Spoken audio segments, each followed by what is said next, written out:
Hi guys, today I'm going to talk about the case Rylance versus Fletcher, which belongs to the law of torts.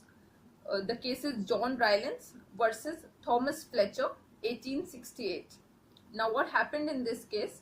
So there are two parties, Fletcher, who is the plaintiff, and Rylance, who is the defendant. Now Fletcher had a property. He had a coal mine on a property where his coal extraction work was going on, and next to that coal mine was Rylance property.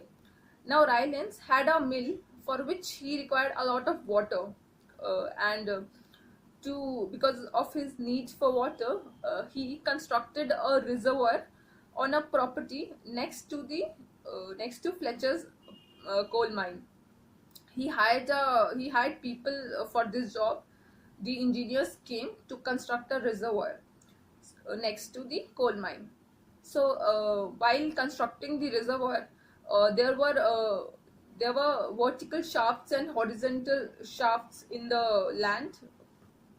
So the vertical shafts were filled up with soil uh, to close the that area, so that the water is stored properly, and the reservoir was constructed by the engineers. So the reservoir was made on the land where there was an old coal mine. So this old coal mine was, its vertical shafts were actually filled with soil. So but then the reservoir was filled with half water during that period, and the water broke through that vertical shaft and went to the coal mine of Mr. Fletcher. And Mr. Fletcher had to go through a lot of loss. His coal mine was filled with water, so it all ruined. Mr. Fletcher's property was ruined because of Rylance reservoir. So this is how the case arose, and this case first went to the trial court. Then from there, an appeal was made to the Court of Exchequer. The case still did not, the was not resolved, and the appeal was made again to the Court of Exchequer chamber, and then finally it went to the court of House of Lords.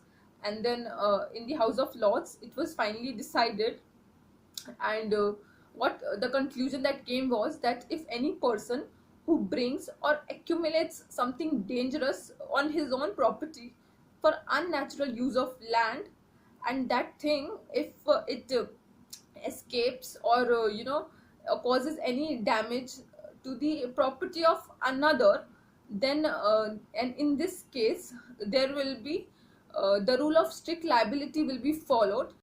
Strict liability means where the person does not have to prove whether he had a guilty mind or not. So whether the act was done with his knowledge or not, he does not have to prove that. The court will automatically make him liable for the act in case if he does, if he brings or accumulates something on his land, but that escapes or damages the property of another. So we all have to make sure that anything that we bring upon our land, and that causes damage to others, then we will be held liable under the rule of strict liability.